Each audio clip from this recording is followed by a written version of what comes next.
அன்பிற்குரிய அனைவருக்கும் வணக்கம். மதிமாறன் இதோட ட்ரெய்லர் ஆடியோ லான்ச்சு.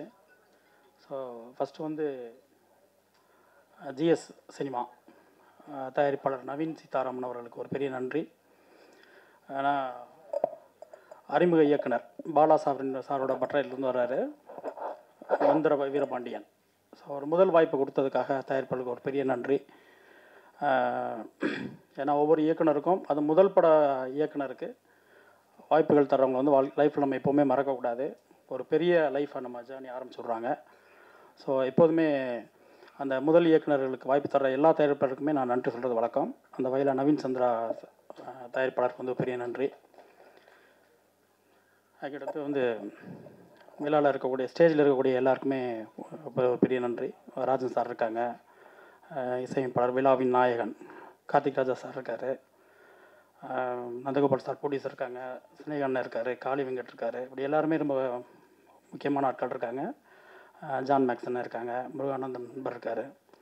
எல்லாருமே ரொம்ப அறிமுகமானவங்க. உங்களுக்கு எல்லாருக்குமே ஒரு பெரிய நன்றி. டைரக்டரை பற்றி சில வார்த்தைகள் பேசணும்னு நினைக்கிறேன். மந்திர வீரபாண்டியன் நண்பர் வந்து என்னை சந்தித்து இந்த விழாவுக்கு அழைக்கும்போது இந்த டைட்டில் என்ன, எதுக்காக மதிமாறன் அப்படின்னு சொல்லி கேட்டேன். ஏன்னா மதி மாறன் ரெண்டுன்னு இருக்குது, ரெண்டும் ஒரு ஹீரோவோட பேராது அப்படின்னு கேட்டேன். இல்லை மதின்றது வந்து ஹீரோயினோட பேர், மாறன்றது வந்து ஹீரோவோட பேர் அப்படின்னாரு. அதுக்கு ஒரு சின்ன விளக்கம் கொடுத்தார். அந்த மதின்ற பொண்ணு வந்து ரொம்ப படிக்காத பொண்ணு, அவளுக்கு வந்து படிப்பில் வந்து பெரிய நாலேஜ்லாம் இருக்காது அந்த கேரக்டருக்கு. மாறன் வந்து பேர் வந்து நெடுமாறன் அப்படின்னாரு. ரொம்ப ஷார்ட்டாக இருக்க ஒரு கேரக்டரு, குள்ளமாக இருக்கார், அவருக்கு நெடுமாறன். படிக்காத ஒரு பொண்ணுக்கு வந்து மதி. ஸோ அந்த அந்த அந்த கான்ட்ராஸ்ட்டாக ஒரு பேர் வச்சதே எனக்கு ரொம்ப பிடிச்சிருந்துச்சு. ஏன்னா பொதுவாகவே அப்படி தான் இயல்பாக வந்து ஒரு பேர் வைப்பாங்க. மேக்ஸிமம் சரஸ்வதின்னு பேர் வச்சுருப்பாங்க, படிப்பு வராது. கருப்பாக இருப்பாங்க, வெள்ளத்தோர் அப்படின்னு பேர் வைப்பாங்க. ரொம்ப நிறமாக இருக்காது, கருப்பசாமின்னு பேர் வைப்பாங்க. இது வந்து இயல்பாகவே நடந்துடும். ஸோ அந்த மாதிரி நம்ம வாழ்க்கையில் ரொம்ப கனெக்ட் ஆகி ரொம்ப நெருக்கமாக இருந்துச்சு.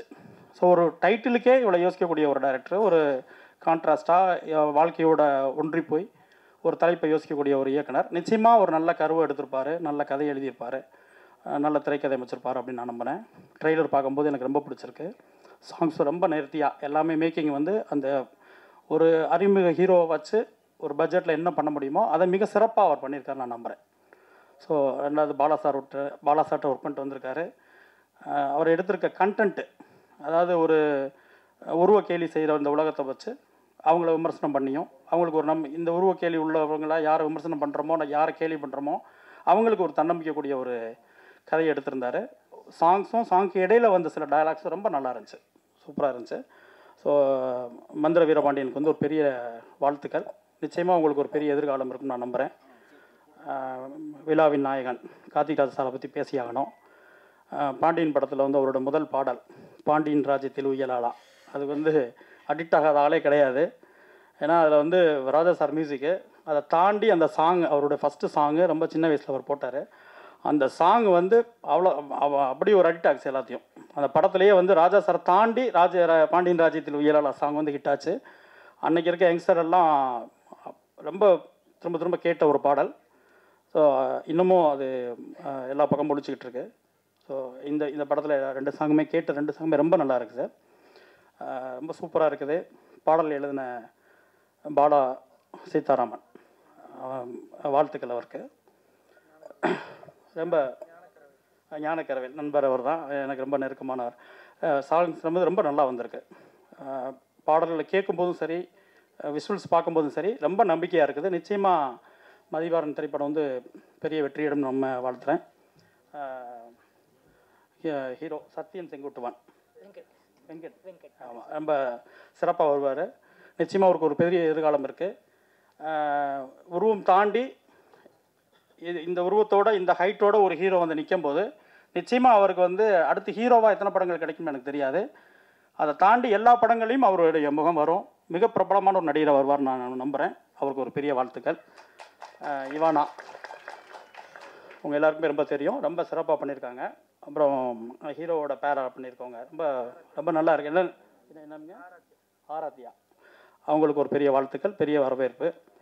இன்னொன்று வந்து அவர் அந்த ஹீரோவும் அந்த அவரோட லவ்வரையும் அந்த அந்த காம்போ பிடிச்சார் பாருங்க. அந்த ஹைட்டுக்கு பிடிக்காமல் கொஞ்சம் கூட ஒரு மிடிலாக வச்சுருக்கலாம்.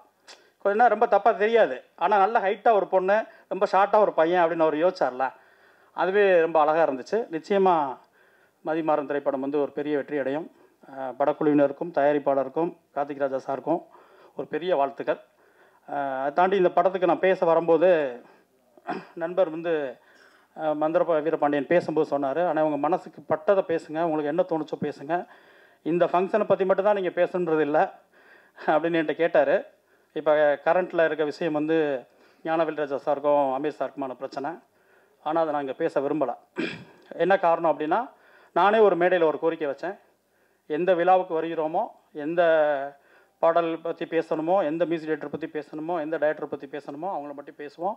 அந்த விழா சார்ந்து, அந்த களம் சார்ந்து, அந்த தளம் சார்ந்து வாழ்த்துவோம்னு சொன்னேன். ஸோ அதை நானே தொடர்ந்து கடைபிடிக்கணும்னு நான் நினைக்கிறேன். ஒரே ஒரு விஷயம் மட்டும் நான் சொல்லணுங்க விரும்புகிறேன். சுரேஷ் காமாட்சி அண்ணன் பேசும்போது சொன்னாங்க, அதாவது ஒரு புது டைரக்டர்ஸ் வந்து ஒரு 2 கோடி ரூபா ஒரு கதை சொல்லுவாங்க, அவளை இல்லை ப்ரொடியூசர் சொன்ன உடனே காம்ப்ரமைஸ் ஆகிட்டு 1.5 கோடிக்கு ஒத்துக்குருவாங்க. அந்த காம்ப்ரமைஸ் ஆகிறதுலையோ அந்த திட்டமிடல் இல்லாதனாலேயோ தான் நிறைய படைப்புகள் வந்து இங்கே சரியாக வரல அப்படின்னாங்க. என்னோட ஒரு சிறிய கோரிக்கை என்னென்னா, தயாரிப்பாளர்களுக்கு தான், ஃபஸ்ட்டு வந்து முதல் படம் கதை சொல்லக்கூடிய இயக்குனர்கிட்ட தயவு செஞ்சு பட்ஜெட் கேட்காதீங்க. அது பெரிய பட்ஜெட்டில் கொண்டு போகும் நான் சொல்லலை, அவங்களுக்கு தெரியாது.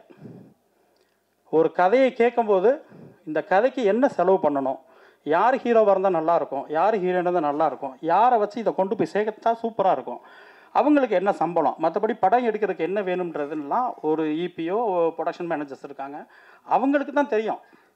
ஒரு நிச்சயமாக வந்து ஒரு முதல் பட இயக்குனருக்கு வந்து அந்த பட்ஜெட் தெரியாது. ஒரு லைட்மேனுக்கு என்ன சம்பளம்னு தெரியாது, ஒரு ப்ரொடக்ஷனில் இருக்கவங்களுக்கு என்னென்னு தெரியாது, ஒரு யூனியன் டிரைவருக்கு என்னன்னு தெரியாது, சத்தியமாக தெரியாது. அவங்களுக்கு ஒரு கதை இயக்க தெரியும், அவ்வளோதான். அவங்க நிறைய கஷ்டப்பட்டு ஒர்க் பண்ணி நிறைய படித்து நிறைய படங்கள் பார்த்து ஒரு தொழில் கற்றுக்கிட்டு அவங்க முதல் படம் இயக்கிறதுக்கான வாய்ப்புகளை தேடி வாழ்க்கையை தேடி தான் வந்து நிற்கிறாங்க. அவங்களுக்கு பட்ஜெட் என்னென்னு தெரியாது. நம்ம அவங்ககிட்ட போய் கேட்கும்போது அவங்க என்ன சொல்கிறாங்கன்னா, ஒரு யூகத்தின் அடிப்படையில் தான் சொல்கிறாங்க. ஏன்னா தெரியாதவங்கள்ட்ட போய் கேட்டு எப்படி நீங்கள் தெளிவுபடுத்திக்க முடியும்? நிச்சயமாக தெளிவுபடுத்த முடியாது.